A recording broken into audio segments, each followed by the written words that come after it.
Welcome everyone, Christine here with a discussion about Imrik in Total War, Warhammer 3 Immortal Empires, and the kind of changes I hope Creative Assembly makes for Imrik, assuming that the High Elves are going to be part of the Tides of Torment DLC. We don't know for certain, though it does seem fairly likely at this point that it is going to be High Elves. So who knows, Creative Assembly might actually surprise us with respect to that. Imrik is a really good lord in quite a few respects, and on a surface level, his campaign seems really good. You have good faction effects, even if they're not necessarily obvious from the list here, because your faction effects are related to the dragons that you do get every 10 turns. So you do have that dynamic, you do have good lord effects, like immune to mountain and desert attrition. Maybe we should be able to get that on all armies overall, but campaign movement range, upkeep for dragons, being able to get +3 hero capacity for nobles and noble recruitment in all provinces, assuming that Creative Assembly changes noble capacity increase from tier 2 from tier 4 to tier 3, maybe they should nerf this to a degree or another. But still, you get good faction effects, a good skill line, good climate for what he's dealing with in this campaign. Unlike Elfarian, you have both mountains and wasteland. That is, by the way, one of the problems of Elfarian's campaign. Well, one of the issues. And in terms of victory conditions, which can also have a significant impact on a campaign, your victory conditions are fairly sensible. Defeat Clan Rictus and Nurgle for your short campaign victory conditions. Sure, the jungle that Nurgle has is not viable, maybe it should be, but at least they're sensible, they make sense. Long term, the only issue that exists right now is that you do have to defeat the Bloody Hands.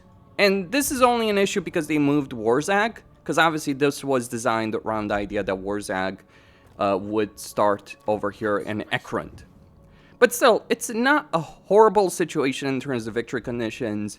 They make sense, they're workable. But here's the problem. Despite all of the great things about Imrik, being in a good area, dynamic area in the Darklands, having good skill line, having good faction effects, the big issue in Imrik's campaign, or the two big issues, have to do with Ulthuan.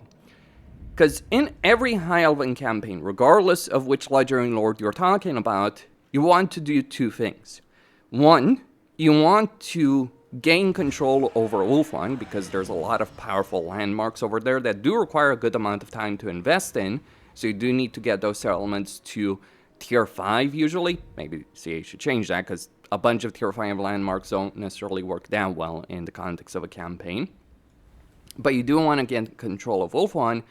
And secondly, you want to confederate the other Legendary Lords of the High Elves. In particular, Lariel is really good because of her handmaiden capacity, but someone like Tyrion, someone like Elfarian, someone like Alifanar. Now, Imrik is one of two Legendary Lords that does struggle with regards to this, the other one being Techless, and Techless' campaign issues is mountain high. What's frustrating about this entire campaign dynamic is you can gain control of Ulthuan, you do have it at suitable climate, unlike Alifanar, but the problem you do encounter when playing an Imrik campaign is as follows. The way you gain control of Ulthuan, the best way to do it, is to get an objective on turn 2. The fact that it's not on turn 1 is frustrating.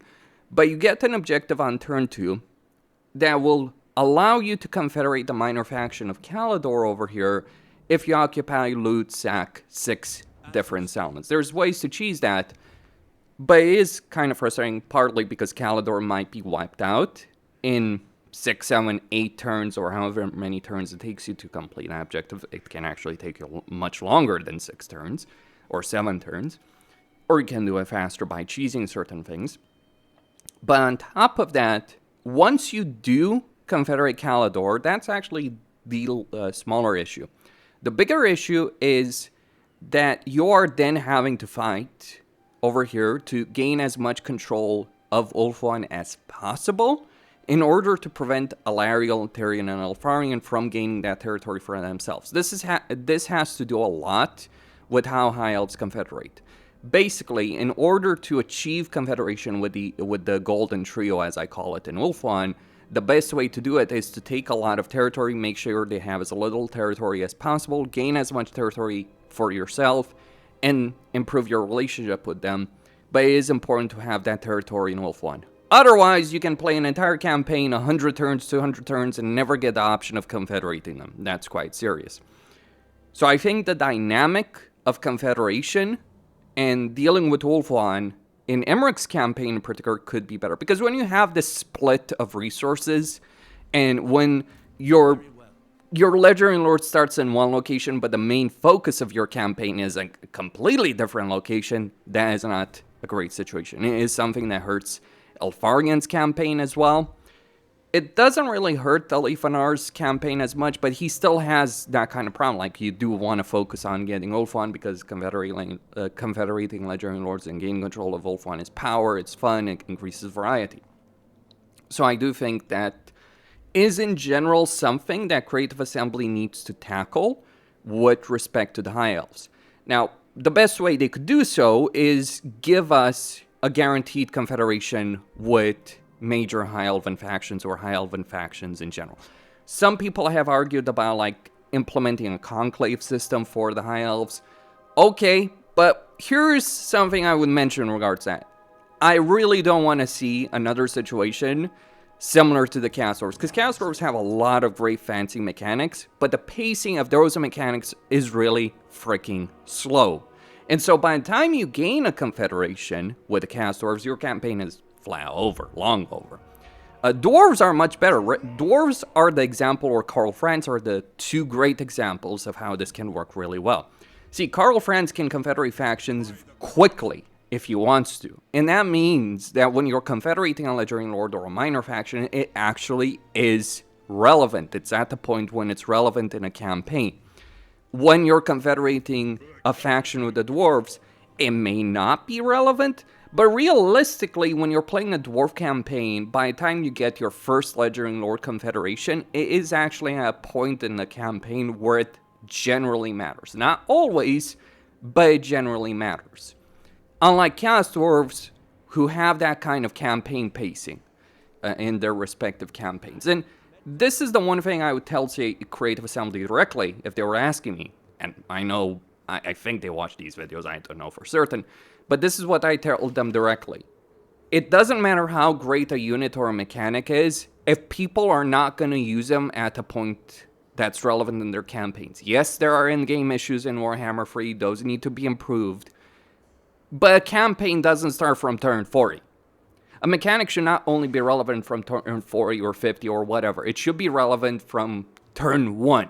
And it should be something you're working on towards from turn 1. And this is what really makes the dwarf system so good, because it's just like, go out there, do grudges, fill a meter, you confederate other Legendary Lords. You can do it very quickly.